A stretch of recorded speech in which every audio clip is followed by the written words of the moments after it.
Good morning, everyone, and welcome to the Pulse.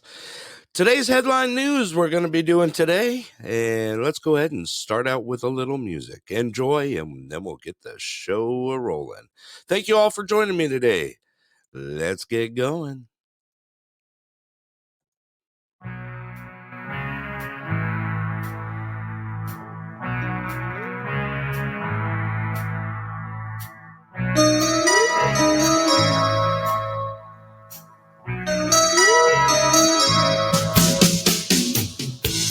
Long ago, certain place, certain time,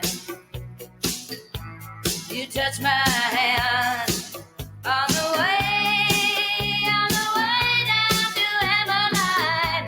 But if our paths never cross, well, you know I'm sorry, boy. If I live to see the seven wonders, I'll make a path to the rainbow's end. I'll never live to match the beauty again. Rainbow's end.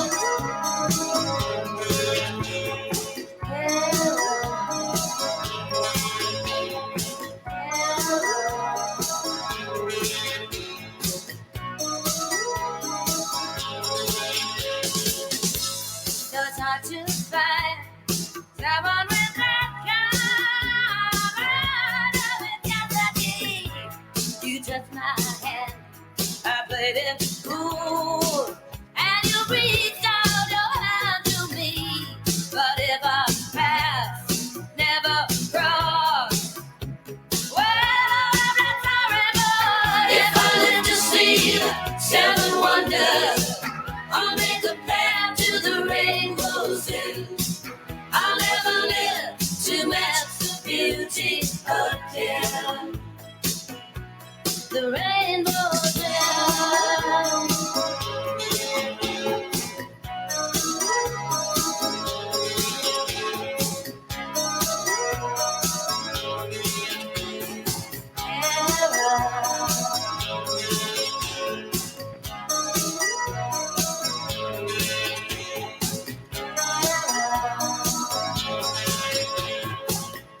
So long ago, it's a certain time, it's a certain place. You touch my hand and you smile all the way that you held out your hand. If I hope and if I pray, ooh, and if I turn out someday, if I live to see the seven wonders, I'll make a path to the rainbow's edge. I'll never live to match the beauty again.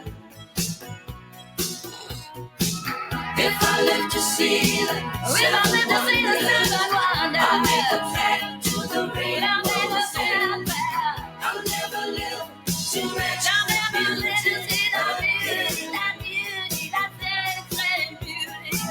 If I live to see the seven wonders, I'll make a path to the rainbow's edge. I'll never live to match the beauty again. Maybe if I work out someday, if I live to see the seven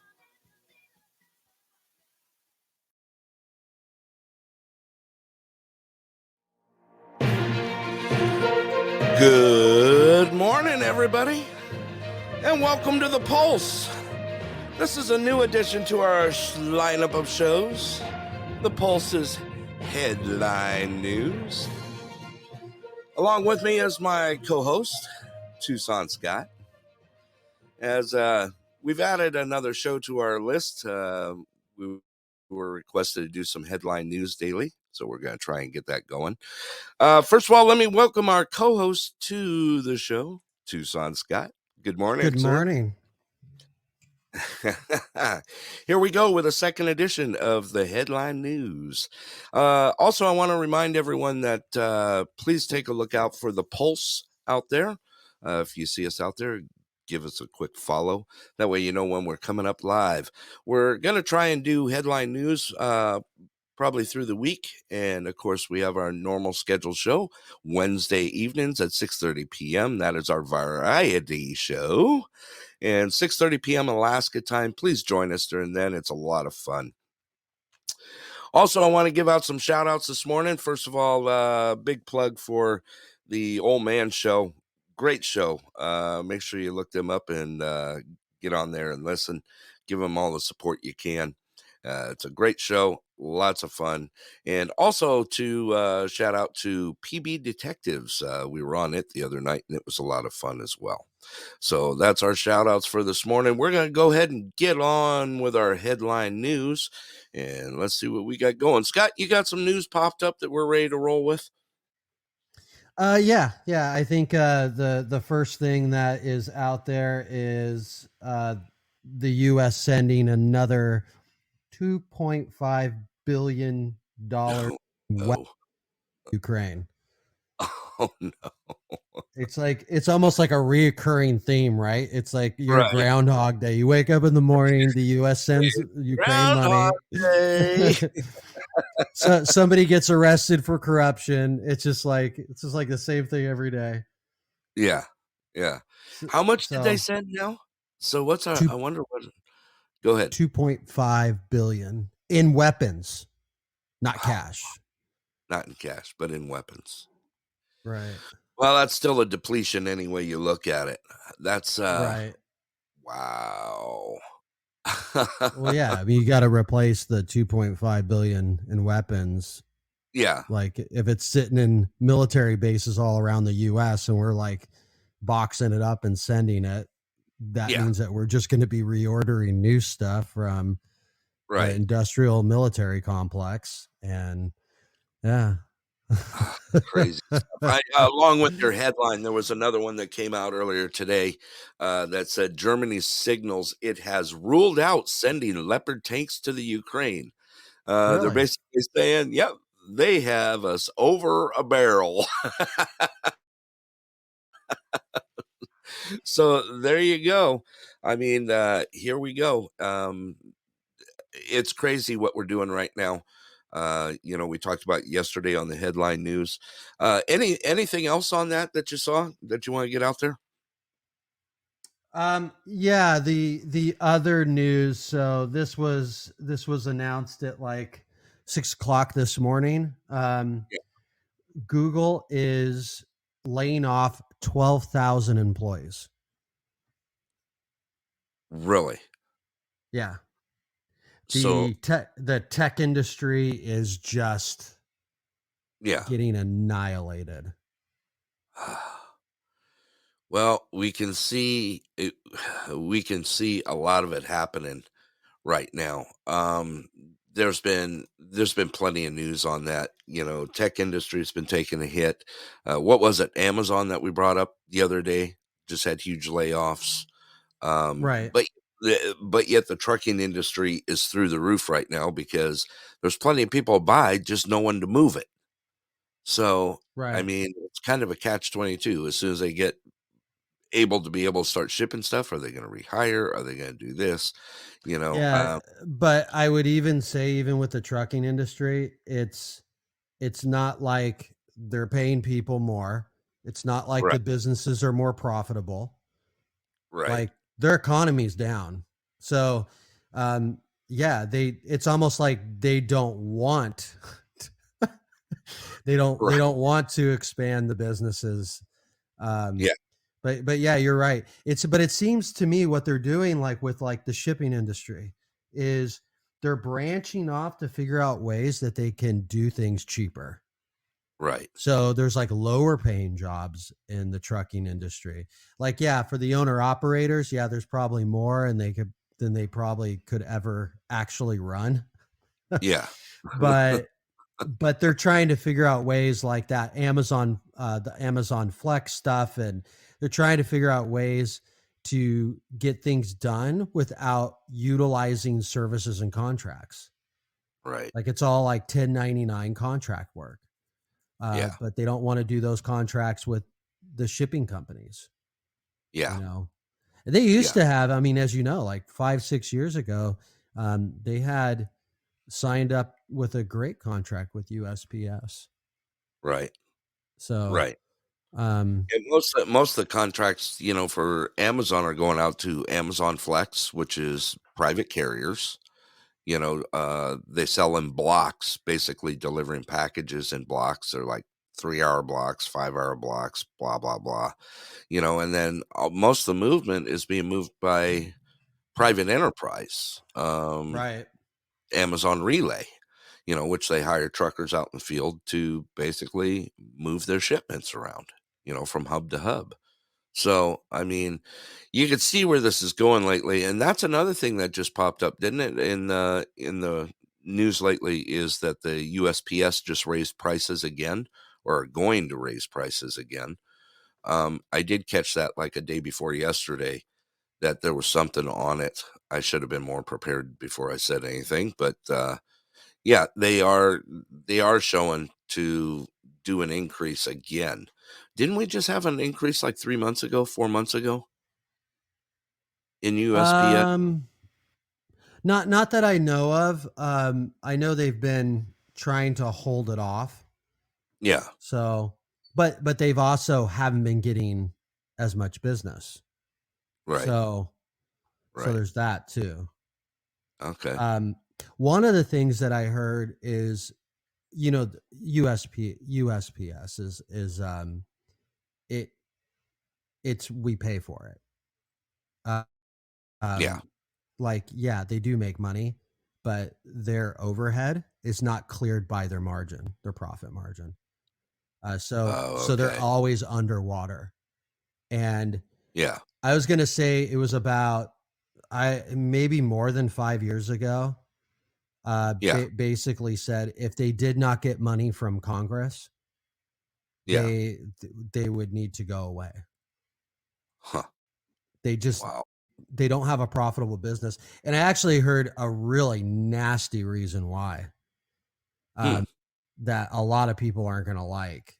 The reason why the USPS is completely unprofitable is because in their industry, they pay sometimes up to over 100% more for the same position that at the private sector does. So if you've got like a delivery truck driver for UPS and he's making 23 an hour, there could be USPS people who are doing the short hauls that are making 40. Yeah. Right. And that's way outside of the industry standard. And they're not going to give that up. Right. Yeah, exactly. What they could do is they just could not give them raises anymore. But I've even heard that the people who work the desk, they're making good money. Like they make really good money. They make over $20 an hour, like when they're starting. Yeah. And then like, I did know, what's that term? What's the term for it's not a postmaster. It's just postal clerk. No. I'm talking above the post. The person who does security for the state, there's a term for it. I used to have. No, because that would be federal. I'm talking within each state. There's a person who is a head of all of the security and operations. Yeah. And I used to have a personal relationship with the one who was working in Arizona a decade ago. Yeah. And I know for a fact that a decade ago, he was making like $180,000 a year. And he wasn't even in an executive position. Yeah. And we would make jokes with him like, how did you get that job? he's like, yeah, I just kind of fell into it. Kind of been doing this for a while, right? I've been, working my way up. And honestly, like the mail carriers, they make really good money, but they work pretty hard. And so I wouldn't rag on them at all because they're doing well.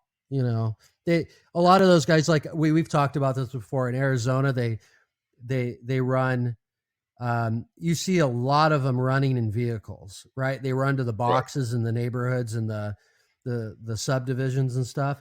But like, growing up in California, you watch the mailman, he pulled into the neighborhood and he literally did not go back into his vehicle until the end of his day. That's exactly right. He'd walk all day long. So Hence that job, carriers. They were walking carriers. Yeah. Right. And that's not big bag slung over their shoulder. Yeah. Right. Like that is not easy. Yeah. The one thing I noticed too is start time. When I was a kid, I never knew of a mailman who didn't start pounding pavement by 8 a.m. Right. And I know for a fact that my local post office, they barely, they're whatever their routes are, they're barely getting out. They'll never get out before 10 o'clock. Most of the time they're leaving the station, the substation at about 11. Yeah. So no one gets their mail before 11 here where I live. Right. Like, and I've been there, right? I've went to go run an errand, drive by the grocery store or whatever. And I'll watch all of them flood out at the same time. Yeah. And it's always after 10, which it's crazy. It's like, man, you're missing a portion of the day. There's no more getting mail at 9 a.m. At least for me, there's not. I'm sure other places might not run the same way. I live in Tucson, so, Tucson's like, hey, buddy, we'll get there when we get there, so there's a whole like laid back atmosphere here. So, yeah, you talk about laid back. Our post office is open from 12 p.m., so noon, to 3:15 p.m. That's it. I mean, we're happy to have a post office in our little town of Anderson, of only like 140 people. We have our own post office, which is pretty cool. But yeah, we have limited hours. It's 12 o'clock to 3:15 p.m. That's it. So you either get your mail or you don't, So that's the way it is. I'm kind of following, since that is probably one of the hottest topics today is the thing about Germany. Yeah. And the tanks. There was Justin, the defense minister. He made a statement that in that statement, he stated that Germany does not fear Russia, but he is not going to make a definitive decision on the tanks. Oh, okay. So that is the absolute latest. In kind of in other news, Japan has now downgraded COVID-19 at the same level as a seasonal flu. That's interesting to hear. It is kind of the first I've heard of that. I don't even know if this country has anywhere near getting close to that. No, there's still hype on it. They're talking this new 15.4.10. something or other, new strain that's popping around and this and that, like we're not, I don't think it's easy for an American to go to Japan right now. No. I think it's about the hardest country to get into in Asia right now. Yeah. And it's targeted towards Americans. Yeah. They basically think that our handling of COVID is not the way you handle it. Right. And that our vaccines are all over the place. There's no way to know. It's weird too, because the US kind of is the same way to a lot of countries. If you try to fly here, they will not let you in the country in the United States, even if you have a passport or you're coming here on a planned vacation. They will not let you unless you like pass the COVID standards. Right. So, and I've heard that the US incoming is pretty difficult. US outgoing, they're like, yeah, we don't really care. Yeah, just head on out. Here's a cocktail. Right. Someone, as you brought up about, I hate to backtrack here. Someone just sent me some info here on that Google thing that you talked about earlier. The Google to slash 12,000 jobs. And Here's some information on it. It says Google's laying off 12,000 workers, becoming the latest technology company to trim staff after rapid expansions during the COVID-19 pandemic have worn off. That's pretty much what they're saying. They're saying that in the news on Friday, there was an email to staff at the Silicon Valley giant that was also posted on the company's news blog. So, Right. and coming from the CEO, has said over the past 2 years, we've seen periods of dramatic growth to match and fuel that growth. We hired for a different economic reality than the one we face today. So it's pretty, that's dramatic. That's huge. It does go on to say that laid off employees in the U.S. will receive a severance package starting at 16 weeks salary plus 2 weeks for every additional year at Google, as well as 6 months of health care, job placement services, and immigration support. That's, So, I mean, I'm not gonna say that's, yeah, it's weird. That's yeah, a really good package if you were to be laid off. right, Uh, right, but still, you're laid off. absolutely. I mean, Any way you look at it, yeah, you're yeah, laid off. you're still hitting pavement. So, Yeah. um, And severance package aren't really a big thing out there anymore. So when you see a company at least put the effort out towards it, gaining against it, I'm not saying a giant like that can't afford it, but it's kind of unheard of very much anymore for severance well, I packages. mean, Yeah. I think the last, gosh, yeah, I think 3 out of the 4 last employers that I've had, right, Yeah. have made me sign an agreement where I was waiving all rights. Right. Now, do they exercise that? Usually they don't. They don't Yeah. just tell you to get out and hit the street. But Yeah. and because I've worked for larger American companies, I can tell you the commonality of that coming from Yeah. a large corporate company is going Yeah. to be more likely. They're going to want you to sign off on their ability to kick you out on your butt. Right. Yeah. That's exactly the way they're throwing it out there too. And even though Google came out with this, we had earlier this week where Microsoft announced 10,000 job cuts, which was nearly like 5% of its workforce. January, Amazon said it was going to cut 18,000 jobs. Facebook knocked off 11,000 positions, and what else? Netflix, Peloton, Twitter, they've all announced sizable layoffs, in the recent months. Right. So the tech giants now, they've entered the layoff game. That's any way that you could look at it. I actually saw something that came out of the Wall Street. One of the analysis, I can't remember what his name was, but one of the headlines was that all the tech giants have now entered the layoff game, and that's pretty much where we're at. Yeah, You know, no, it is. It is. I can throw a little bit of insight to what I see. What yeah, I see is something that you kind of brushed over really quick. Google said there was a COVID ramp up. yeah, So I think a lot of the tech companies moved to a full remote staff and support. So not only was the staff remote, but the support was remote.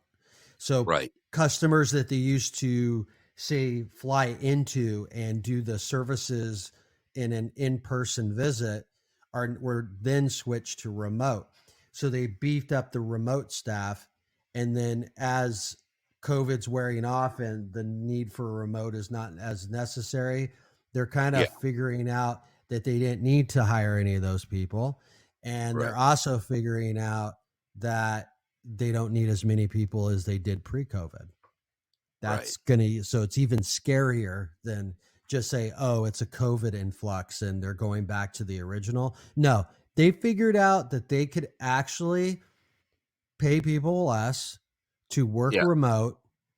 And that's what's going on. Even when we were talking about the delivery stuff, same thing with Amazon Flex. They figured out that they can pay people less than their major contractors and their full-time employees, that people will work part-time, and they'll take a cut just to get work.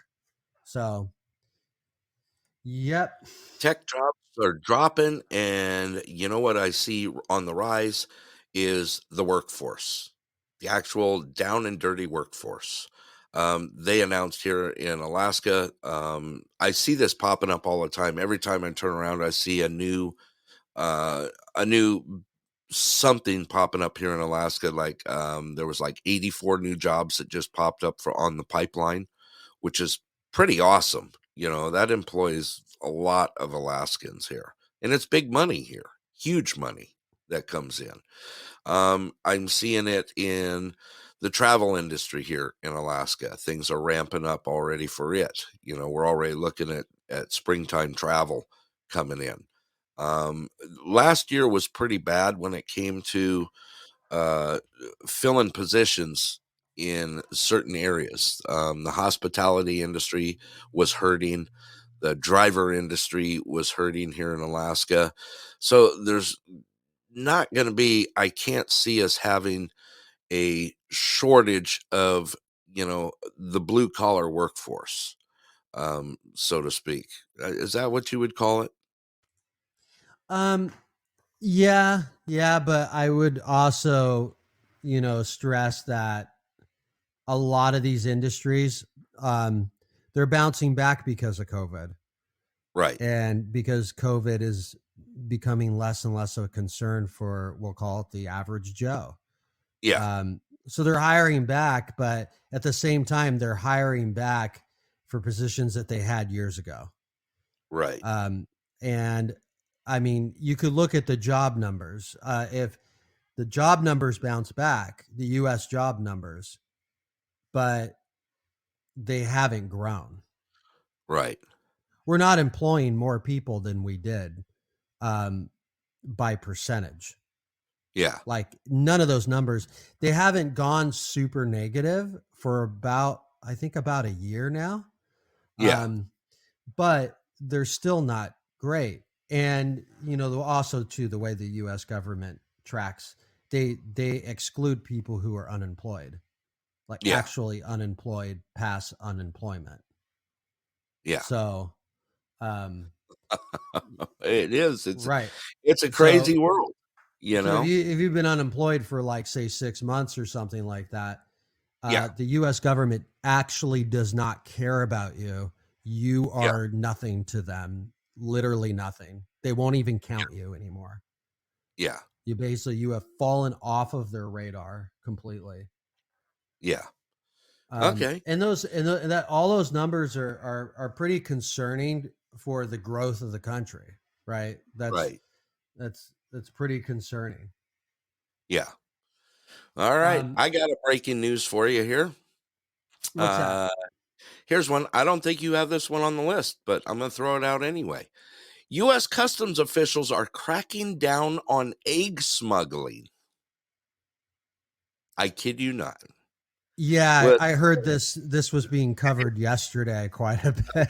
Was it? Okay. Yeah. Let me go and throw that out there right now. With egg prices soaring in the U.S. over the last year, more Americans are crossing into Mexico to buy food items and trying to sneak cartons of raw eggs along with areas of the southern border, including California and Texas.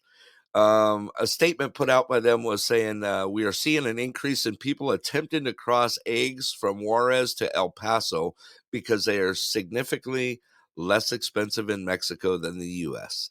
U.S. Customs and Border Protection spokesman Roger Mayer told someone that this is also occurring with added frequency at other Southwest border locations. So since egg prices have soared 60% in the last year, we've got a new racket out there. It's smuggling eggs. It's egg smuggling. Yeah, there was even a story about Canada. Yeah. Was there? Okay. Yeah. They're even smuggling from Canada. Yeah. So, Well, yeah, I mean, here we go again, right? Now we got coyotes going to be smuggling eggs. I mean, think about it. So, from what I understood, the Mexico border thing was a lot of people that didn't understand they couldn't do that. yeah. Because it's not necessarily a solid no that you can't bring food from Mexico. Right. It's not a solid no. It's a no, but it's not a solid no, if you know what I mean. Like you can bring back candy, right? Yeah. Here's the federal law. The federal law prohibits travelers from bringing certain agricultural products, including eggs, as well as live chickens and turkeys, into the U.S. because they may carry plant, pest, and foreign animal diseases. And that was according to the customs rules. Eggs from Mexico have been banned from entering the U.S. since 2012, according to the USDA. Cooked eggs are allowable under USDA guidelines. It also says here that the number of incidents in which raw eggs were confiscated at the U.S. borders jumped more than 100% during the final 3 months of 2022 compared to the same period a year ago. And that was direct from a border report. They're showing that the price for a 30-count carton of eggs is about $3.40, according to the Border Patrol. So, there you have it. Maybe that's why they didn't mention Arizona. We're not that much more. You could probably, because I saw 30? Eggs for like maybe just under $5. Yeah. So maybe that's why people aren't really doing that here in Arizona. Yeah. But like I said, if you buy like the jumbo, like AAA, right, boutique farm egg here in Arizona, you're spending about $9.50. right. But your standard ones, they're going to be, I'd say for the most part, they're between $4.80 and $7. Right. They're in that range. And like I said, hard-boiled eggs are $3 a dozen. You found them, which doesn't make any sense at all. So it's actually cheaper than Mexico to just buy hard-boiled eggs at the store. So right, and they're talking that crazy business, isn't it? Yeah, their numbers are showing that nearly 58 million birds have been infected with the disease, while more than 43 million egg-laying hens have been slaughtered, according to the U.S. Department of Agriculture, making it the deadliest avian flu outbreak in American history. So that's what they are saying. They're still investigating, according to USDA, and they're investigating what caused the outbreak. As everything, coming across the border, if you're entering the U.S., you must declare pretty much everything, to including eggs, anything that has to do with agricultural, So we do have some stuff out there that's going crazy. That's crazy in the news. I never even thought about that. I thought about it when someone shot it for me for the Newsline this morning of going, wow, we're smuggling eggs, dude. I've heard the news twisted a little conspiracy kind of level. Yeah. And I immediately just knowing, I mean, I live not far, I don't live that very far from the border. I immediately go, yeah, it's not a conspiracy. That's just people being inventive. Right. Exactly. Right. I mean, right. Like that's, I mean, if I lived in Nogales for a 30-pack flat. Yeah. I mean, if I lived in Nogales, like I would probably go into Mexico to buy all kinds of things cheaper that I might need. Right. So, I mean, years ago, we used to go there for, we used to cross the border over in Tijuana. Tijuana was people do it for gas. Right. Yeah. In the old days, we did. Yeah. We used to do it for gas. You could get gas cheap, like, almost 50% less than, on the San Diego side. The only thing you did have to do was you used to have to take an old pair of nylon, slip it over the end of the nozzle so you could strain the gas on the way through. I don't know if you knew that or not, but I'm sure things probably have changed by now. But you never know. But I can remember being younger, it was, hey, let's go to Tijuana. You'd go over to Tijuana. You could have, cocktails at that age. You could do, you eat, you hang out, and you got gas while you were over there. Can you play a clip? Sure. If I send it to you, there's a lot of ruckus over a clip from Kamala Harris. Okay. Just shoot it over to me. I'm seeing a lot of laughing emojis going along here. So let me see if I'm going to shoot it over right now. We'll see if we can get this up live on the air. Breaking news from Kamala Harris. Okay. And see what wonderful intellectual insight she's going to give us this morning. Because that's kind of the vibe. Do it. Right. So I've got that headed over. Okay. Also wanted to say, so Germany's crazy today. Most of the news is coming out of Germany. It's either about the tanks, but there's also a lot of news that their government is blown away by the increase in the mortality rate of their citizens. Really? They're getting just this huge die-off. So, there's a lot of people passing away. The numbers are accelerated. The institutions are looking into it. I just thought I would. Let's take a look at this clip here. Let's see if it's let me see if you're able to hear it. Are you able to hear it? Scott? I just heard you. Okay. Hang on a second. Mm-hmm. Okay. Is there a clip on that somewhere else that you can send me a link to?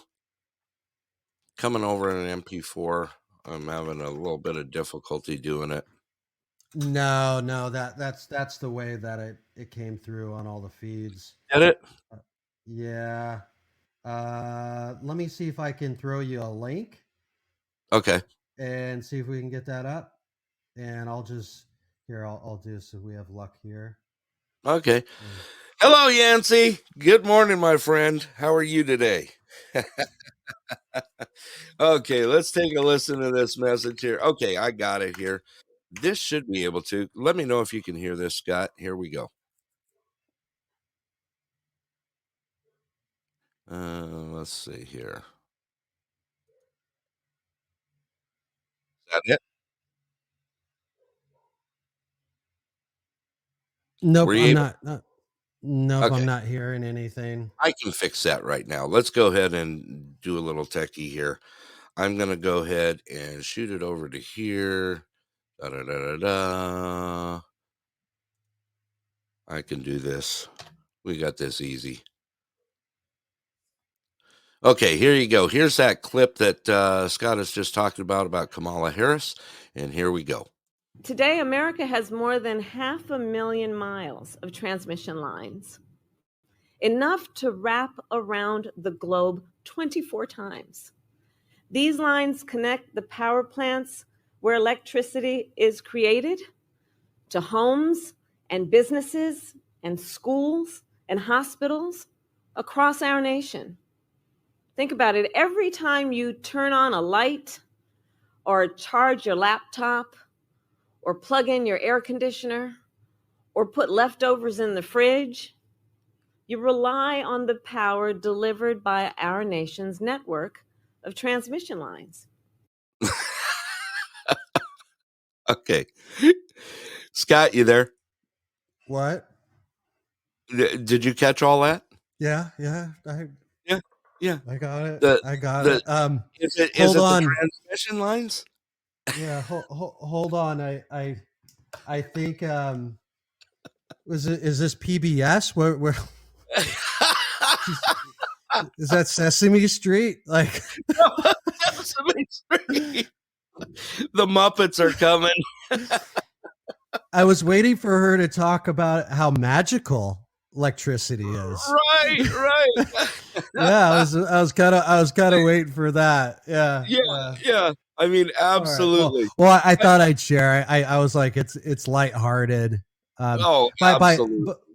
By the way, what was it? Was it the link that you ended up playing, or the download that I sent through email? No, I actually played the link for it, and okay. Yeah, I mean, I'm just asking for future reference, right? Like, yeah, absolutely. Just blew me away. Totally blew me away right there. Wow. Okay. And so where was that taken at? Where did she? I don't know, but I mean, you saw the video. It looked fairly professional. This was an actual official news conference. It was not in front of. It was not in front of your local preschool, if that's what you're asking. No, that's what I'm reading. I'm reading the headlines here. It says Kamala Harris explains electricity in kindergarten language. I got nothing, guys. I got nothing. I mean, what is this world coming to? You know, right? I mean, right. All you hear in the background is, I mean, this is every time I think of someone coming out on the air that is supposed to be, you know, respectable and high up and giving us actually something we can go on. All I hear in the background is this. And there you go. I mean, think about it, Scott. This is what it has come down to. Right.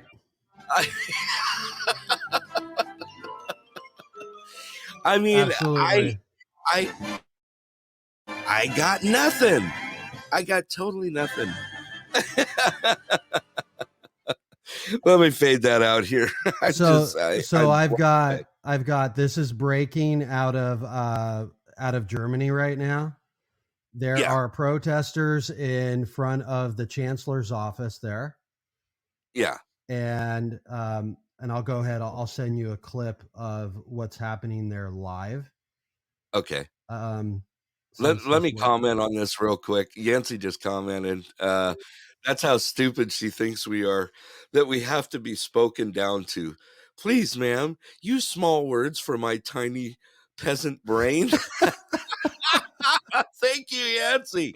By the way, let me go ahead and, I'm going to go ahead and do this a little early today. Let me go ahead and open in the lines. I'll open the call lines in case anyone has any comments or would like to join in on the live air. Okay. The lines are open. Okay, go ahead, Scott. Did you send me something else here? Yeah, it's just an audio clip of what it sounds like outside of the chancellor's office there in Germany right now. Okay. And that's current. That let's see when this clip was sent over.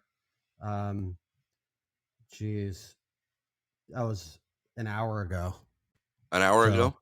Yeah. Okay. So this is pretty much one of the hottest things. Is like I said, Germany's got all kinds of discussions going on right now. They're all over the news. Right. Right.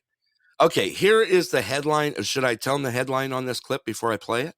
Go ahead. Yeah. That's okay. Why I sent it. This is the clip that was just sent to me right now. That you're going to hear. And protesters are in front of the German chancellor's office in Berlin, and they are chanting, "Free the leopards now." I kid you not. Here you go. Here's that clip. Це ці серця, які б'ються, які завжди будуть битись, і які потрібно захищати, пане Олафе Шольц.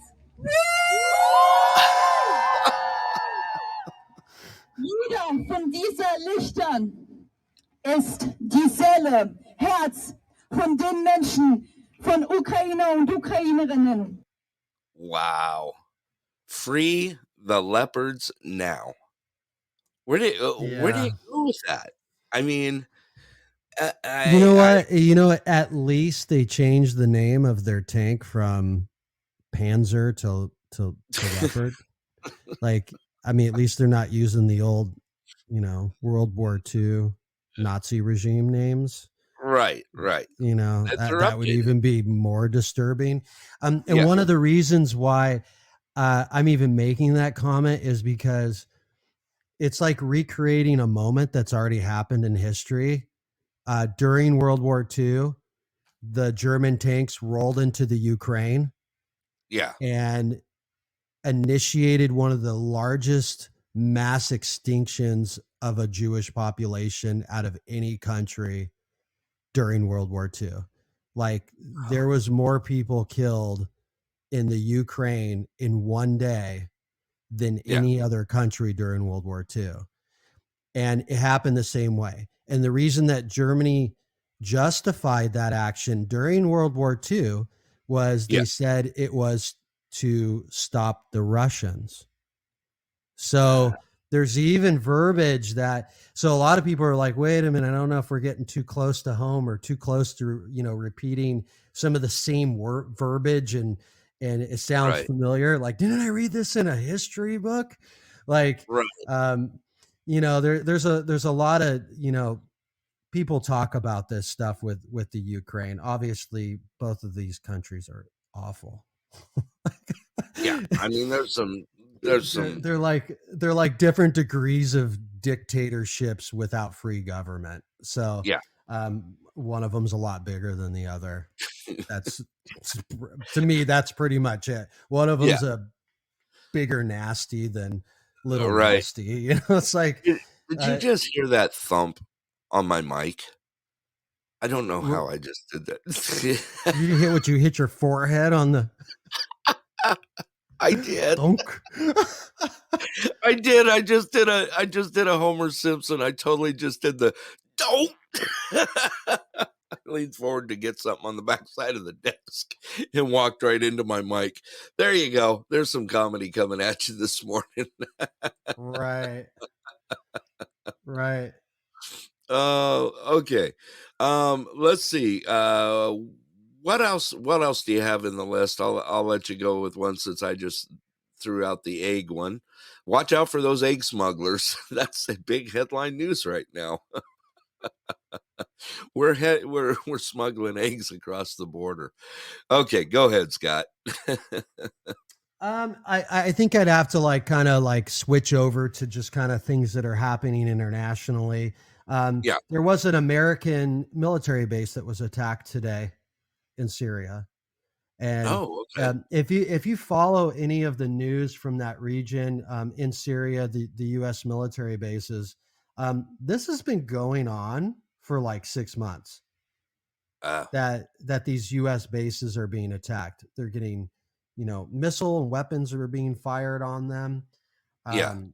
It's just not a good region right now. And I don't think we're really talking about it. It's almost like 5 years ago, if this was going on in Afghanistan, it would be making headline news. But in Syria, it's not really seem like it's very popping in our local news. So, but basically it's that area. So you go Syria, Iraq, and Jordan. It's almost this there's still a lot of activity in that triangle. Right. So absolutely. But that happened this morning. A lot of suicide drones are hot in Odessa and Kyiv this morning. Here was a statement that the Russian army continues to advance on the Eastern Front and now also on the Southern Front with the occupation this morning of several towns, including Lubkov. This brings the Russian army to a distance of 35 kilometers from the important city of Zaporizhzhia. And I know I butchered that. This is why there's also a panic in the West and a rapid delivery of weapons for fear that the Russian army will continue to advance. There you go.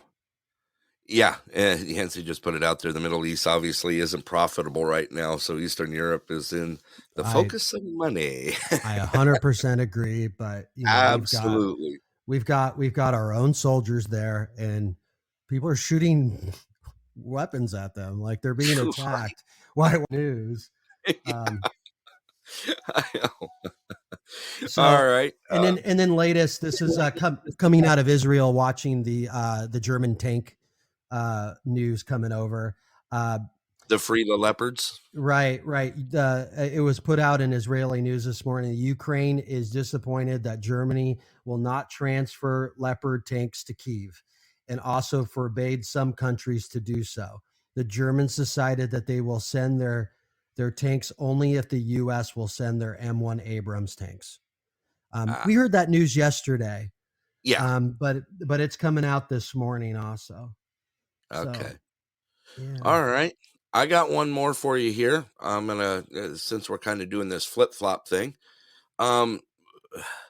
Here's a good one for you. First of all, sorry to all the T-Mobile customers out there. Are you still T-Mobile? Me? Yeah. Yeah, I'm T-Mobile. You are? Okay. Well, I'm surprised you didn't get an email. This was just announced this morning that hackers stole data on 37 million T-Mobile customers. This is a massive hack, in the second in less than 2 years on the telecom company. Did you catch that one? No, you didn't yet. No. Okay. Hackers were reportedly able to access the data through a single application programming interface. For those that don't know what that is, shortened up, it's an API, a software that allows multiple computer programs to communicate with one another. The bad actors broke into T-Mobile's API without authorization, and soon they basically hacked in and stole the data on 37 million T-Mobile customers. How's that one for you? Sounds like a $30 check in the mail in 2 years. Yeah, I was just gonna say. Yeah, you're gonna be part of that lawsuit. Here's a box of chiclets for you. Right. Sorry. What was the one, the credit one? There was that like credit agency that took like 7 years, and like I think almost most people in America got like an $11 check in the mail like 5 or 6 years later. Like if you had a Super Bowl, if you looked your credit up at any point during those years, right? Yeah. Crazy news out there. I knew I wasn't targeting you, Scott. I just happened to know that thought that you were still on T-Mobile. Well, let's put it this way. If you have anything that is Google, yeah, at some point you've been hacked, right? Multiple times. If you've been on Facebook, yeah. Keep your checks, send eggs. Absolutely. There you go. I love it. Keep your checks and send some eggs. You've a lot of everybody's been hacked at some point. Oh yeah. Look at the amount of people that get hacked on Facebook. I think about that, and I see friend requests pop up all the time. I'm like, why would I need another friend request from you? You're already on there. Then 5 minutes later, you see them post, I've been hacked. I mean, how many Facebook posts get hacked on a daily basis here in the U.S.? It's crazy. Have you ever been hacked on Facebook? No, not personally. No, I haven't either. Obviously, no, but I know people who have, and I've like kind of sidelined the process of being hacked on Facebook. I've had my Netflix account hacked. I've had my Hulu account hacked, which is kind of weird. Really? Kind of the same thing. Yeah. About 3 years ago. And the crazy part, it was within the same year. It was like they were like 6 to 8 months apart from each other. Yeah. When I got hacked, and they hack you, and the only thing they do is watch TV. Right. I mean, wow. I mean, what are you going to say? Right. Right. Like a huge waste of time. Like, come on. Yeah. There is news, like big headline news about Facebook. Yeah. So the Meta. Meta now is allowing the Azov regiment to promote Nazism on their platforms. Really? Yeah. So they're allowed. There used to be on a list of extremism on Meta in the Meta universe, and they now have been that extremism mark has been removed from the Azov regime. So I saw a little bit of this coming through yesterday. I didn't want to talk about it because I was actually like, maybe that's not the full story. Right. So, and so people are saying a lot of things. It used to be considered a dangerous organization, and it was forbidden to publish content on all Meta platforms. It was considered to be a representative of a terrorist organization that promoted Nazism and was unsafe for any internet resources or publications. Mentioning them could actually get you deleted at one point on Facebook. It's saying that Meta Corporation officials over the last year have become more Russia-phobic and have started to enact absurd policies. The official permission to publish blatantly extreme materials by representatives of the Azov is a new stage in the rehabilitation of fascism, while the collective West is actively engaged. The company hypocritically explained its decision to legalize the followers of German fascists in the information space by a change of circumstances, and has referred to that change as the conflict in the Ukraine. So, and if anybody has a quick question, Banderas, the Azov regime was originally created as a tribute to a man named Banderas. He was a Ukrainian man who worked for the Nazis in World War II, and he was in charge of the Jewish extermination in that region.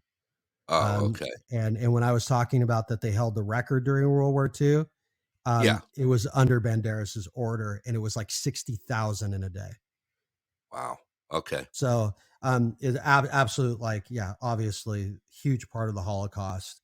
One of the connections I have with the Ukraine is I've done work with a Jewish family and friends, and a local organization that does counseling and trauma for victims, and they do it all through Arizona. If you go into their lobby, they have all of these quotes about the families of people who died during the Holocaust. And I would say about 50% of those tiles that line an entire wall in their lobby are from people who are from the Ukraine. And it's like kind of what you don't expect, because I guess most people just think the Holocaust, they think of the concentration camps, and they think of Poland. But yeah, there's also Holocaust occurred without the concentration camp, and I mean, you're talking about millions. So but yeah. So now you have to have happy news, because I went dark. You went dark, man. You went real dark. I know. Okay, I got happy news here. Okay. I got happy news. I can follow up. I can always follow up with something. All right. In the news right now, here's your fun news. Pizza Hut attempts to set record for world's biggest pizza. I don't know if you caught that one or not. They just did a big relaunch of the Big New Yorker pizza. I don't know if you remember that, the big cheese and pepperoni pizza with foldable slices. It was meant to be on the go. They kind of called it the Manhattan style. So they wanted to find a way to celebrate the news. So they are currently in the making right now at the LA Convention Center, that they would break the Guinness Book of World Record for the biggest pizza. It says that to complete the task, workers put down layers of dough first, tomato sauce is painted on, then toppings are added. Once everything is set, enormous heat lamps will be there to cook the pizza. In total, it'll be 13,653 pounds estimated of dough, almost 5,000 pounds of pizza sauce, 8,800 pounds of cheese, and roughly 631,000 pieces of pepperoni are going into making this pizza. There's your happy news. It also says that once the pizza is completed and documented for the Guinness Book of World Records, its 68,000 slices will be donated to local food banks. They were quoted saying that we were the first to deliver pizza. We're the first to take an order over the internet. And we've always done big, exciting things. And so breaking the world record for the world's largest pizza just felt like the right thing to do and celebrate bringing back our largest pizza. So there's your fun news for that. You got anything on that? No. Grab the sauce mop. I just look at right. That's good. Oh man. What's funny is I've seen so many Pizza Huts close around the US lately, that it's crazy. I mean, I can remember when Pizza Huts used to be, when I was young, we used to go to we had pizza kitchens, we had Pizza Huts, we had Shakey's Pizza, right? Yeah, Shakey's. Very similar to the historic platform of Pizza Hut. Right. But back then they used to show movies at the same time too. They had a separate arcade for the kids. I mean, it was kind of a family go-to spot in the old days. There hasn't been a reduction of Pizza Hut here. And no. I think the reason why is because the app. Oh, okay. Yeah. So I would say that Domino's and Pizza Hut are like right there doing their thing because of the app, just because of the app.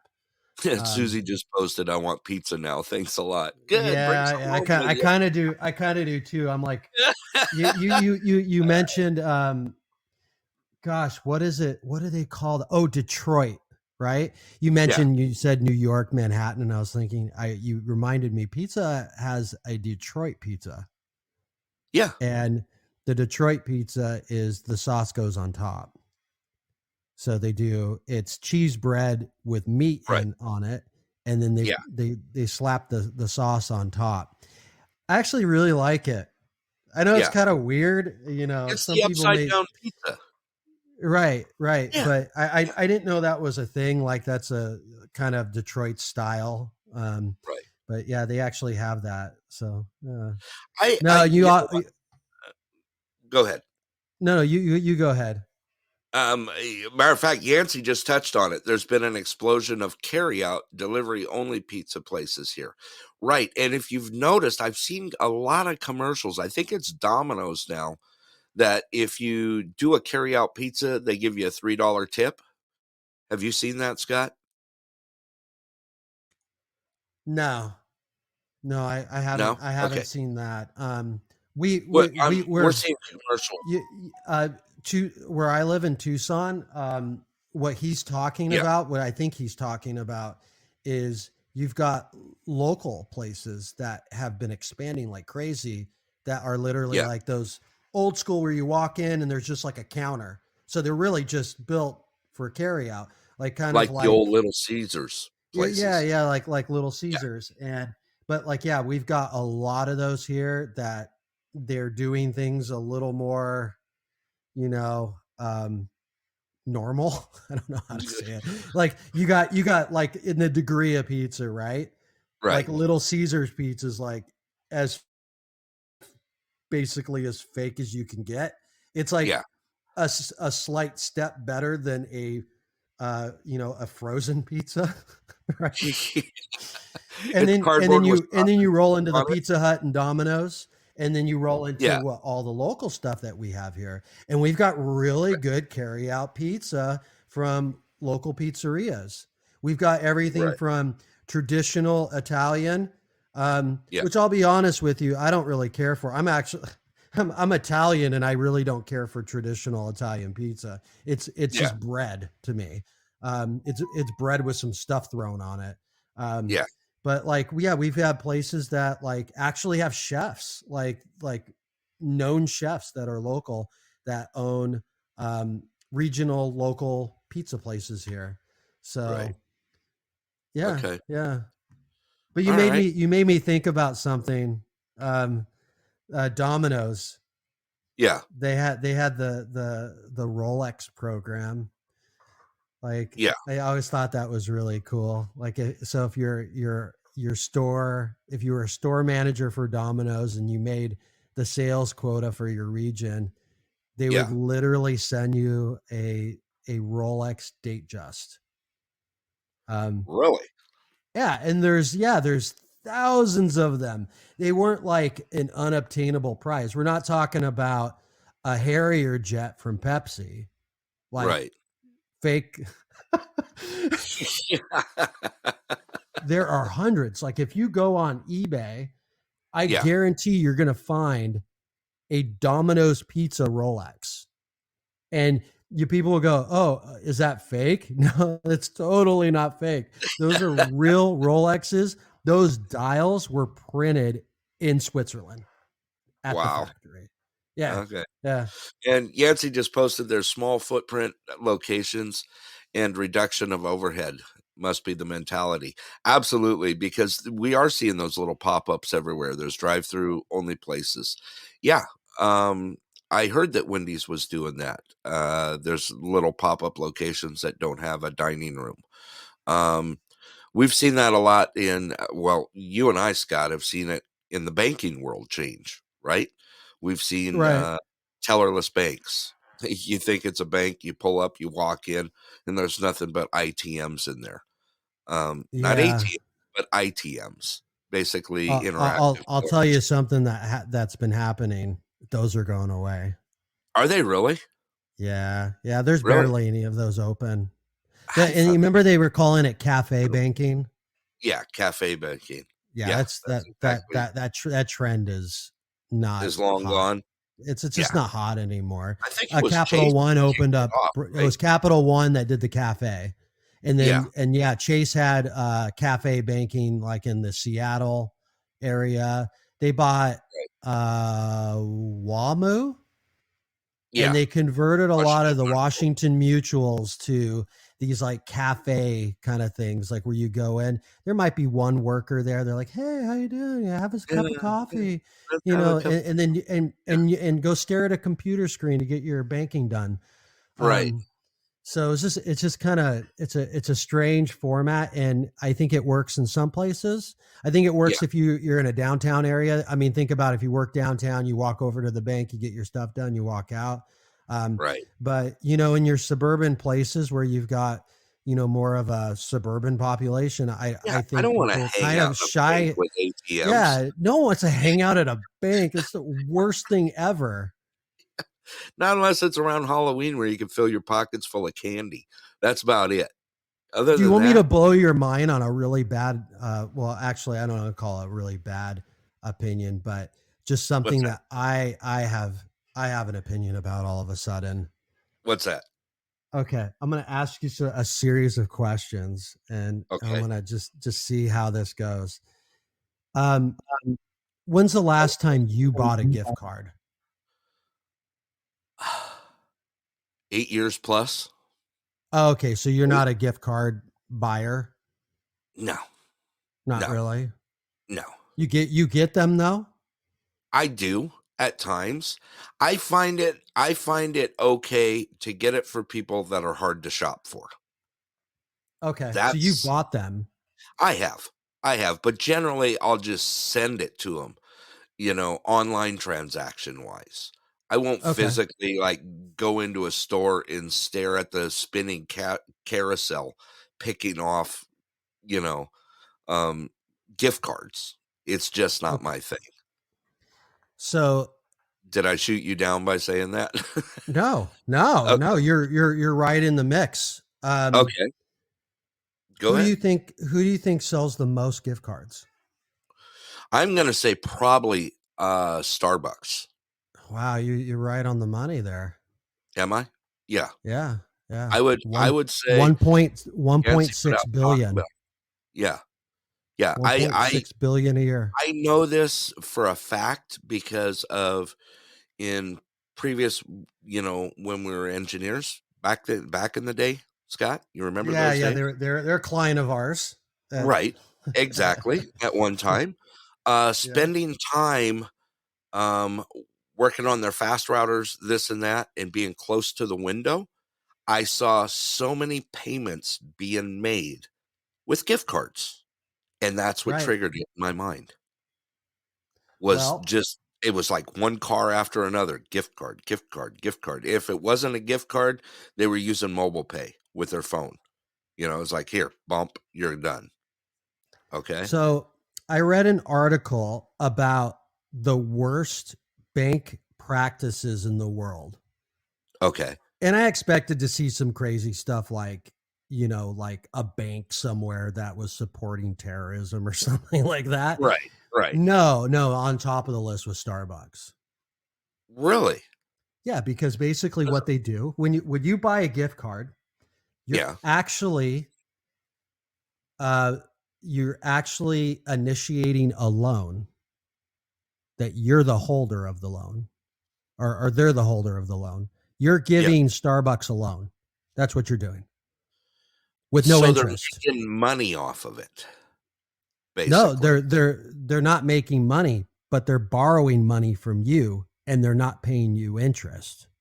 Right, correct, because that's how gift cards work. You're basically putting it out on you're paying for something that is mystical. And unless you use it, that's not reality. Yeah, it's like when how people when they talk about the taxes and they go, well, basically if you don't claim or you don't balance out your taxes at the end of the year by how much you claim or whatnot, you're basically just giving the US government a loan for 1 year. Right. Like that whole like thought pattern. So Starbucks is getting a loan in 22. They received a loan from the American people and their supporters for $1.6 billion. That's because of gift certificates being out there and floating that have not been used. So for those people who I hear this all the time, like tax the rich and down with the corporations, stop buying gift cards if you actually believe in it's actually with you. Don't buy a gift card, because in a weird way, I think all those people don't really understand that process. Right. And obviously I don't want to on face, give a loan to a corporation. Right. Yancey just posted do. Starbucks has a government subsidy. Neato. That's exactly right. Let me tell you a story. Okay. Here's something that really shocked me. I'm going to say this was in 2014. I was digging through some stuff and I had found a Honey Baked gift certificate for $75. Okay. I looked at it and it was from 2001 was the stamp date on this gift certificate. So I had taken this, and I was in Arizona at the time. I had taken that gift certificate from 2001 to 2014 and went to the Honey Baked Ham store. And I handed it to them, and they looked at it, and they said, wow, we should almost frame this one. This is the oldest one we've seen. But just so you know, our gift certificates never, and I repeat, never expire. That's why they have a gold seal, and a stamp on them with a serial number on them. Check that out. You want to know some insight? Tell me. It's illegal to not accept it. It's illegal not to accept it, huh? Any gift card. Yeah. Yeah, any gift card, especially with gift cards, it's illegal. And then you were given.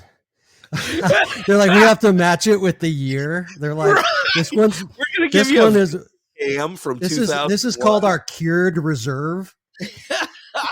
Oh, that's good, man. I appreciate that one. Yeah, we're gonna give you. This is aged prosciutto that is on a spiral hawk. Oh my gosh.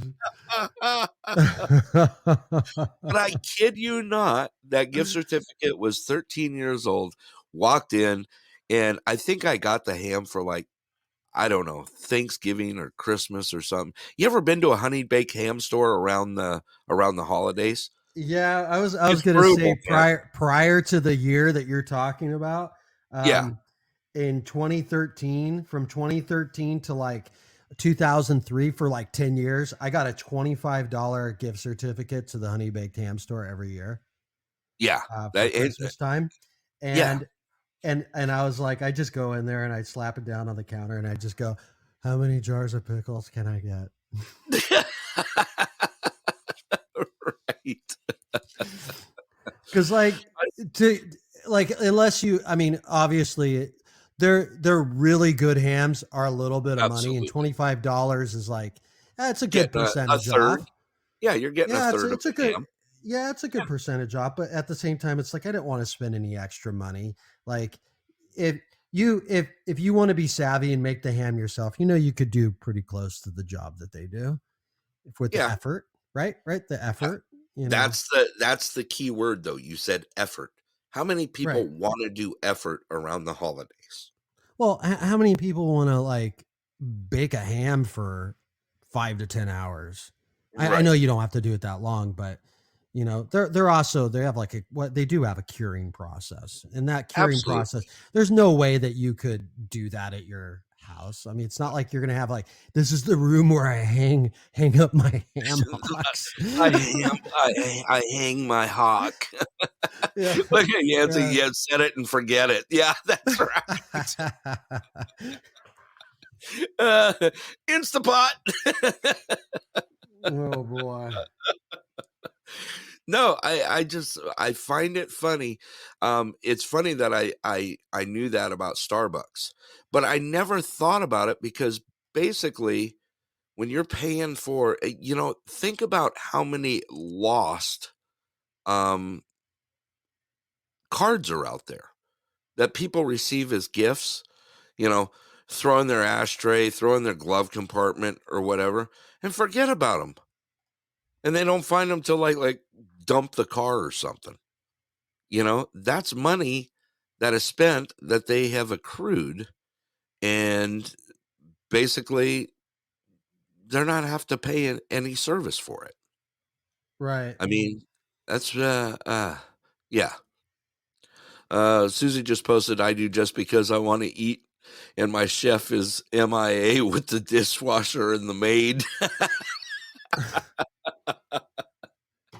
Absolutely. And Yancey just posted, we're just started giving U.S. Treasury vouchers for Christmas. It's easier. AKA cash. You know what's funny, as he brought that up, have you seen how many commercials are out there talking about using cash instead of debit cards or credit cards?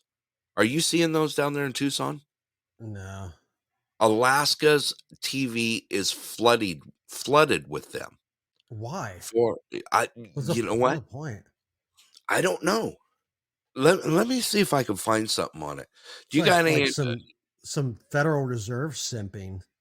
Yeah, I don't know. I don't know. Let me see if I can find anything. Well, I'm sure you're going to find a lot. That's the problem. Yeah. I'm just trying. Just like us, we're going to have a lot of opinions on that take, and I'm sure Yeah. there's something about opinions and assholes. I don't remember phrases, but I was trying to see if there happened to be anything on that, but I don't see anything right now. I was going to give you some alien news. How about that? Alien news? Is this like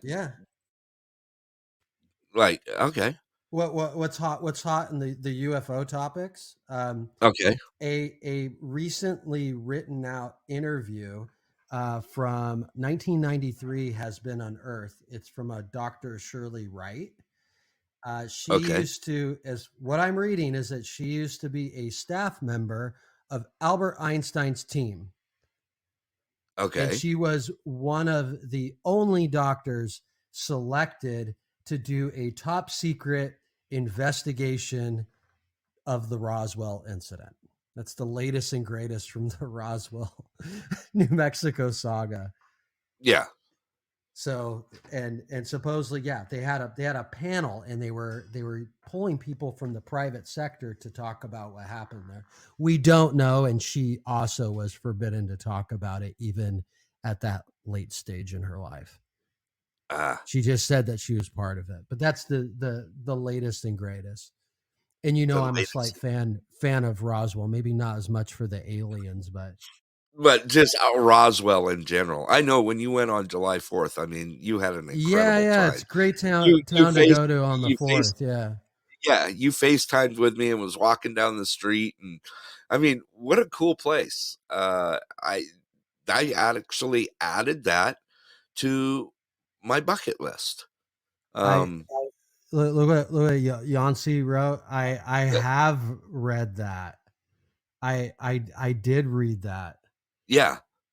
Yeah. There you go.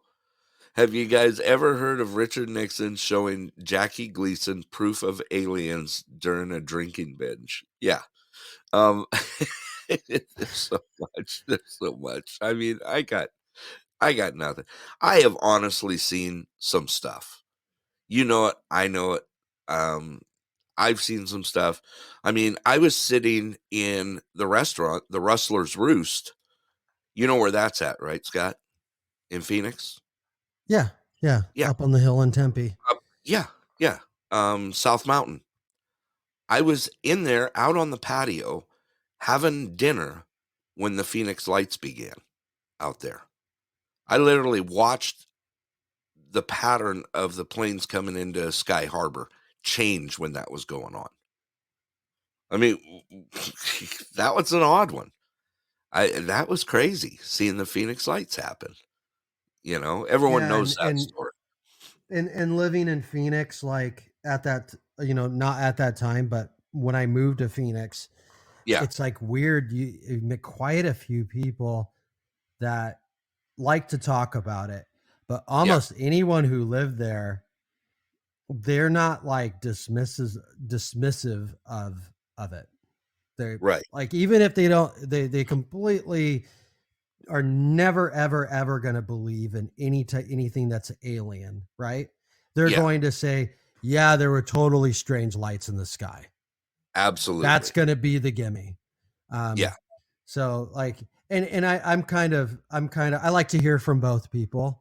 So I try to like stay out of opinions when it comes to UFO sightings and stuff. I just like to hear everything though. I think it's neat. It is. I think a lot of people are. It's entertaining. It's very entertaining. Like, it's fun to hear these people's stories. I don't know about that guy here. I've met him, Travis Watson. Walken was this? Walken. I think it. The the stuff in the sky guy, the guy from up in like what, Snowflake or whatever it was. Yeah. I met him in Roswell when I was there. Oh, and it was like I'm not like I wasn't like a fan or anything. He was sitting and nobody was coming to his like table where he was talking, and I went over there and I'm with my son and I was like, "Hey, how you doing?" And he like, "Hey, how you doing?" I'm like, "Yeah, nice to meet you." That kind of thing. Right. You know, it's like this guy was taken up in a spaceship supposedly, and poked and stuff. Yeah. Well, what's funny is when the Phoenix Lights happened, I actually, after dinner, I went back to my office. Okay. I headed over to my office, which I had an office at one of the airports in Mesa. Okay. Where I had some planes there. And I happened to run into a friend of mine named Mark. Now, Mark was running transit for USPS at the time. He was running the mail run from Burbank to Phoenix. And he walks in, he goes, "Dude, I have no idea what I just saw." He just had this look on his face like he'd just been hit with a stick. He goes, "I flew in, I saw it, I came in, I was running through, I was rerouted coming, through Class B, coming over PHX." And he says, "I don't know what I just saw." And I remember it well. I said, "Dude, I was sitting at Rustler's Roost eating dinner, watching it as it came in." He goes, "Yeah, man, I was on with Albuquerque Center and they rerouted me around Phoenix Sky Harbor and just shoved me straight back into home base." And I'm like, "Oh, cool."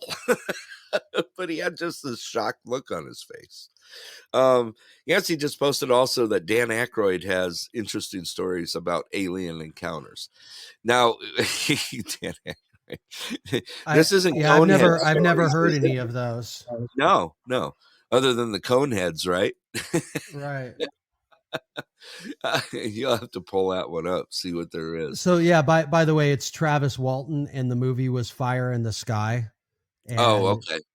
Yeah, have you seen that? A long time ago. I do remember. Yeah. So yeah, it was interesting. You just hear being there in Roswell during the Alien Week and everything, hearing everybody talk about that situation, and it's really interesting. Yeah, it's really, really interesting. I don't want to say that I have an opinion on any of it, but I got nothing. I mean, all I could say is what I saw is what I saw. I'm sitting there having a cocktail and eating a steak on the patio, basically 800 feet AGL, up the mountain, up South Mountain, eating dinner, watching this happen. It was like being in a movie theater, It was crazy. It was absolutely crazy. All right. You got anything else on that, or you want to move on? No, I was just gonna. So what Susie said? Yeah, he was missing. Yeah, and they accused his friend of killing him. Oh, really? Yeah. It's like it's kind of an interesting story. I don't know. There's a lot of people who like to dive into if he's telling the truth or not. But right. No matter what, it's an interesting, I'll say, snapshot in time, because even when it actually happened, right, that time period, I mean, they had a famous detective. There's famous journalists that were involved that were shipped up from Phoenix. So it's just, no, I've got nothing else. Okay. Hey, let's welcome on the air. Let's WKOP, Mr. Yancey. How are you, man? Hey guys, how's it going? It is a wonderful day, man. Go ahead. I just wanted to jump in here real quick before you guys moved on from the alien stuff. So I've always been back and forth on aliens and the existence of other things like that and whatnot. But I just think it's really interesting in the past few years how the U.S. Defense Department and the Pentagon have slowly started to roll out, information on aliens, and you've had, pilots who have, everything to lose come out and say that they have seen things publicly. These highly decorated guys as pilots have come out, and I don't know if you guys have ever seen the famous Tic Tac video. There's a fighter pilot who videotaped a Tic Tac shaped UFO that was flying alongside his. Yep. Knows the Tic Tac video, but I just think it's really interesting the dynamic that seems to be going on right now with the government releasing information and why. They've slowly rolled it out. Seems like maybe over the past 5 years. It just seems really interesting that they've been squashing things alien related since the 40s and 50s, and now they're releasing things like that. So I just wanted to get you guys' opinion on that. Yeah, I'm totally with you on that. I have seen that video. I have to say, as being a longtime pilot, I've seen stuff up there that I cannot explain. I've seen stuff from the ground. I've seen stuff from the air. I got nothing. And stuff and seeing stuff, the way it moves, the way knowing that the four forces of flight, it totally just blows your mind how you could recreate something like that. So in that case, I do believe in sight. What you see is what you see. Alaska here is noted for a lot of UFO activity, all the way from down south down on the Kenai Peninsula, all the way up north to Prudhoe Bay. That it's been seen and tracked here. From sightings on Bigfoot to, we don't know. And Susie just posted that as we're not alone. I don't know. All I know is I could say what I have seen, and I haven't found explanation for it. Does that sound about right to you, Yancey? Yeah. I think the most interesting aspect is the fact that, the government themselves, who, don't really tell the populace more than they think that they need to tell them to protect our tiny little brains. Right. It's interesting that they have decided to start rolling some of this stuff out, and there's got to be something behind them releasing this information now, and a lot of it's still redacted when they do release it. They won't fully release anything, but I just think that's really, really interesting how the government themselves are starting to release things. Right. I thought about this. I was thinking about when Trump was in office. Okay. I was like, he'd probably be the first guy to go over to Area 51 and declassify stuff. Mm-hmm. Did you kind of think that, maybe there was rumor that he was going to, but he didn't. Okay. I think that he was planning on doing it. Maybe now this is just speculation from me, of course. I'm thinking it was just he was not ready to do it until he was finished and exiting as a president. And I don't think he was a second term. Correct. Correct. I still think we could probably expect something to be happening in that general area, that especially if he becomes, comes back as president again. I think we're going to see some real shit hit the fan. I think some stuff. I was going to say that, yeah, there's a representative from Tennessee. His name is Tim Burkett. And he's come out and said some pretty crazy stuff. Like recently, like this month, he's been all over the news talking about UFOs.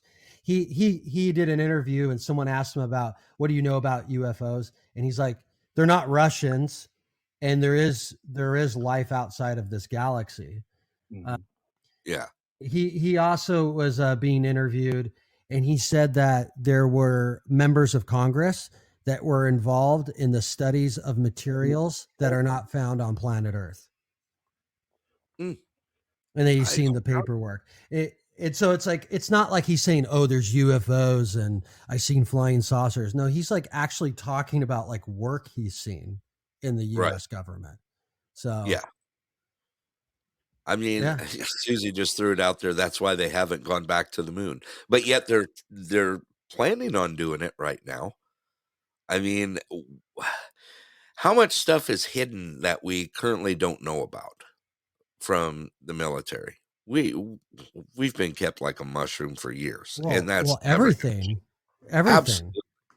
You know? Like we're not even allowed to know what's on the menu this afternoon. Right. You know. Right. Absolutely. You know? guys remember when they rolled out the B-2 bomber and we were like, "Whoa, what is that thing?" I mean, it looked like a spacecraft. Yeah, the flying wing. Yep. Yeah. I mean, there is so much stuff out there. We're talking about it on the show the other night during our variety show. We're talking about where I live. I currently live literally right next to one of the most advanced space stations, Air Force space stations, or Space Force, I should say, in the U.S. And Scott was actually talking about it too, how there's sometimes when we start talking, how they'll throw out a pulse and everything just goes dead, you know, whether I'm online, whether I'm on the phone with someone or this or that. And I got to thinking about it. I'm like, you know, all the stuff that I've seen since I've been in Alaska, and I have seen some flyovers of some really odd stuff here. I wonder what they're tracking over there. Besides, you know, being our defense system, there's got to be something else going on. You don't build something that's the most advanced in the world, you know, without touching a little bit into that sort of thing. Yeah, you know what I mean? Yeah, right. Yeah. It is. It just blows your mind. I mean, there's so much stuff out there. What state are you in? I'm in Kansas. You're in Kansas. Wow, you're in the open plains. So. Oh yeah. Yeah, you see some stuff. We got lots of open sky out here. That's for sure. Yeah. As Susie just posted the secret stuff up on Denali. Denali here, of course, one of the largest, you know, in North America, North White, 22,000 feet. There's literally stuff blocked off on Google Earth now, and even 3D because of the they call it the Denali pyramid. Hello and welcome to the show. Have you ever seen anything on the Alaska pyramid before? I don't think so. Okay, take a look sometime and pull it up. Just Google it and pull up Denali pyramid, and you're going to see a lot of stuff pop up, and then all of a sudden it like disappears. Like there's been so much stuff put out there and it'll be updated, and it gets updated, and then all of a sudden it's taken down for some reason. It's been talked around here for years, being here next to Denali National Park. That flyover. I'm at Google pictures right now. You looking at it? at Google pictures, yeah. Yeah. See, amazing. A lot of people don't even know about that. Go ahead, Scott. Brief description of it. So it's a United States Space Force radar station for detecting incoming ICBMs and submarine launched ballistic missiles to NORAD's command center, and to provide space surveillance data to the United States Space Force. You're talking about Clear Air Force Station? Yeah. That's the official official usage, right? Right. It's also, I mean, we looked at this before, me and you, it was about a year ago, like when the Space Force stuff started coming in, they were like adding new stuff, right? Right. They're adding new systems, and there was a lot going on there that they were upgrading. And you said too, the employees have been expanding over the last few years, right? The personnel. It's a nonstop build. They rotate. They actually rotate contractors through there. I think it's about every 4 months is what they run, is how they work out there. But it's a continuous build. It's a nonstop. It doesn't stop. It just keeps on rolling, and they just keep building out there. So it's kind of crazy. That's what happened when we had one of our largest wildfires here in Alaska, was, how close it got to clear and to us. I guarantee that fire was not going to get anywhere near us. I mean, it burned over 75,000 acres. I spent 32 days out there on the fire working. I know for a fact they were going to bring everything and anything that the government could supply to put out that fire if it came even close to us. I guarantee it, because it's not like you could just pick it up and move it real quick. You know what I mean? They're not going to let an installation like that just burn up in the dust. So, and back to you, Yancey. You said you did pull up the Denali Pyramid. Yes. Yeah. What'd you think? It's pretty crazy, but I guess that, I don't know, that goes to show what you said earlier about how, there's stuff everywhere that we're not exactly privy to, that is kept under wraps a whole lot of the times. Right. Exactly. Hello, Eric. Welcome to the show. We're just kind of winding down here, but yeah, I'll jump out of the panel, guys, and let you go back to doing your thing. Been enjoying listening to y'all. So, hey, thank you for joining. I really appreciate it. Thank you for joining. Yeah, this is kind of our new thing, just throwing out some headline news stuff for a show. We still do our regular variety shows, which are real fun and pretty much go off the rails when that happens. So it's not just boring news stuff. But you think about all these things that are happening in the world today and how much cover up and stuff there is, and conspiracy theories, be a never ending discussion on that sort of thing. But I'm just glad that the WEF is out of the news for the day. I'm so sick of talking about Klaus Schwab. Like, it was part of the news, though. Everybody was talking about it. You have to mention it. And there are people who, like, they're just going to see headlines like that and they're just going to ignore them because they're like, what the hell is that? Like, right. You will eat bugs. One day you will all eat bugs and you will own nothing. Exactly. It's all going away. I got one more headline to throw out there, and this one I have been following up on quite a lot. As you know, I didn't know if you knew this or not, but Pharma Eli Lilly had been working on an Alzheimer's drug that had real promise. Did you know this, Scott? I don't know if you've watched it through the last 6 months or so. No. Okay. So they'd been working on, Eli Lilly had been working on an Alzheimer's drug that showed some very good promise. And it came out last night, actually, that the FDA squashed accelerated hopes for Eli Lilly's Alzheimer's drug as agency asked for more data. So, sad thing, anyone that knows anyone with Alzheimer's or sundowners or even later stages of life, I was really hoping to get some promise out of that. And, I was really bummed when I read that news last night. So I wanted to get that out on the air as well. Alan, thank you for joining the show. Do you have anything else that you want to throw out, Scott? I can do a last check, make sure nothing else new has come in. Okay. at the top of this hour, so we'll just check real quick. And that is a negative. We I think it's because we did such a good job. That's why. Shh, don't tell anyone.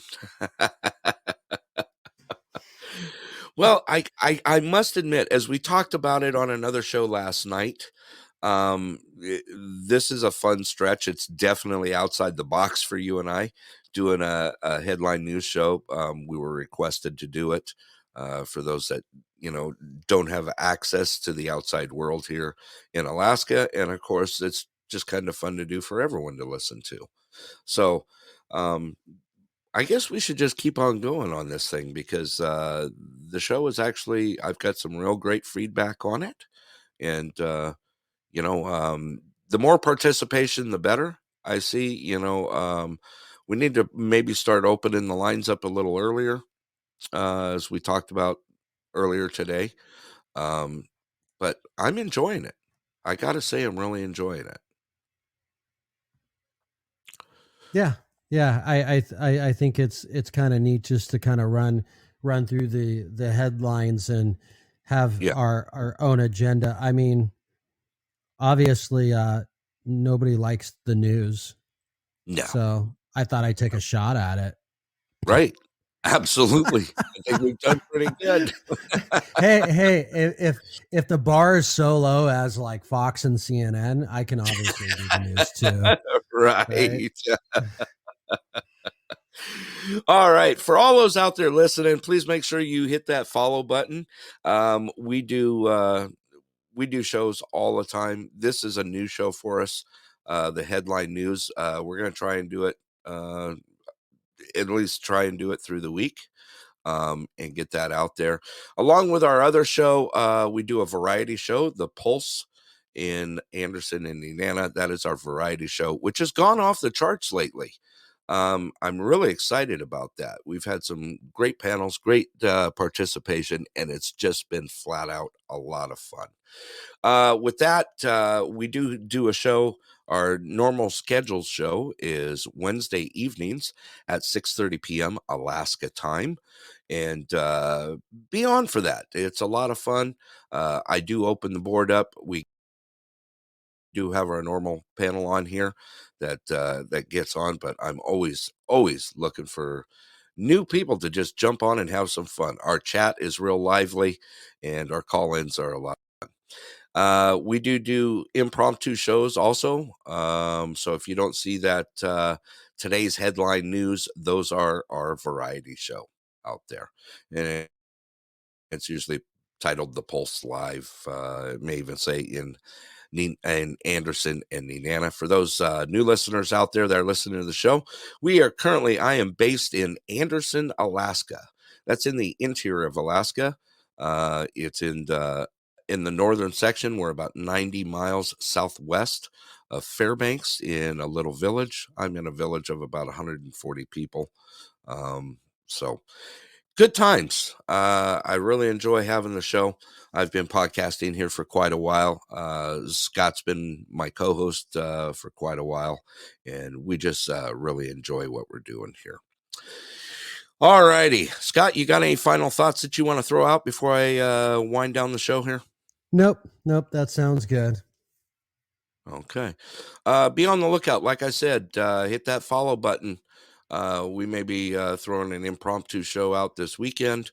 Also, I would need to throw out some plugs out here in the mornings. Try and take a look and look up the Old Man Show. Great show to be a part of. Lots of fun. Also, Chrissy out there, she's been doing the PB detective show, and we were actually on it the other night and had a blast while doing it. Keep an eye out for it.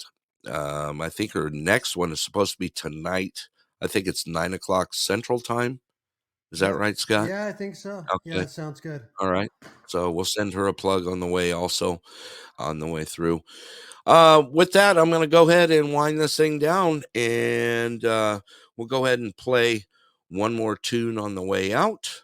And with that, all I got to say is be safe out there, everyone, and be kind. And with that, this is Denali Burrow Brett and Tucson Scott And I am signing us off. Look out for us the next time and enjoy yourself out there, people. And we'll all talk to you soon.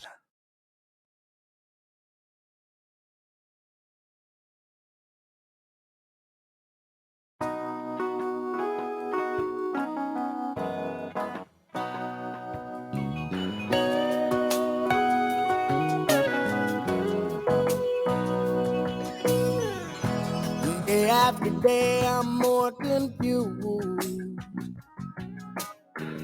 Yet I look for the light through the pouring rain. You know that's a game that I hate to lose.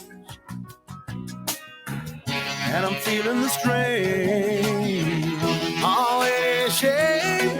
Oh, give me the beat, boys, and free my soul. I wanna get lost in your rock and roll and drift away. Give me the beat, boys, and free my soul. I wanna get lost in your rock and roll and drift away. Won't you take me away?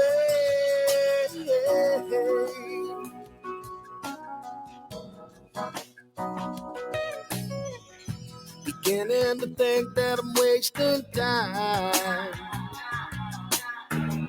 I don't understand the things I do. The world outside looks so unkind.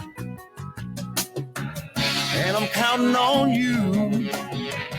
You can carry me through. Oh, give me the beat, boys, and free my soul. I wanna get lost in your rock and roll and drift away.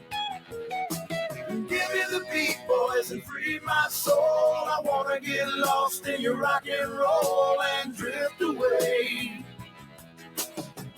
Won't you take me away?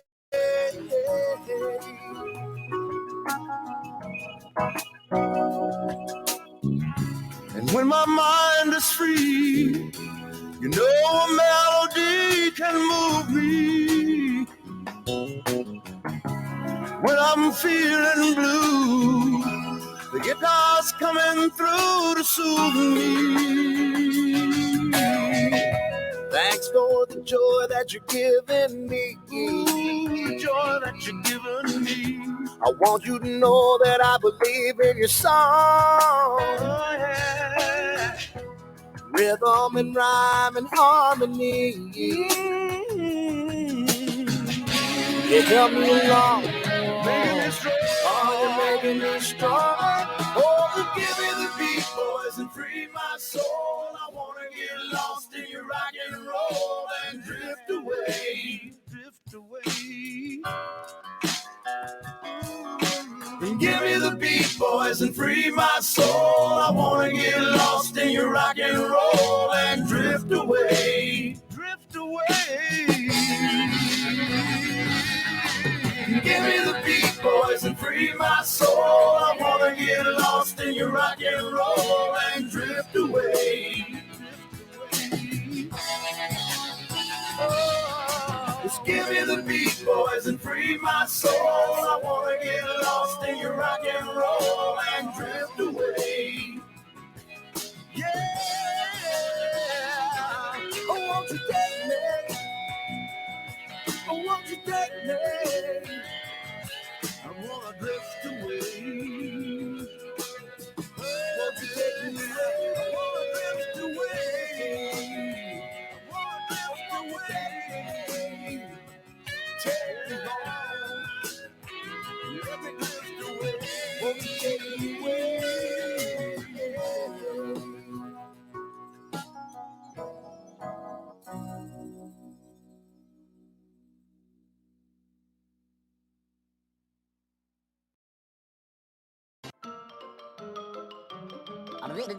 That's all, folks.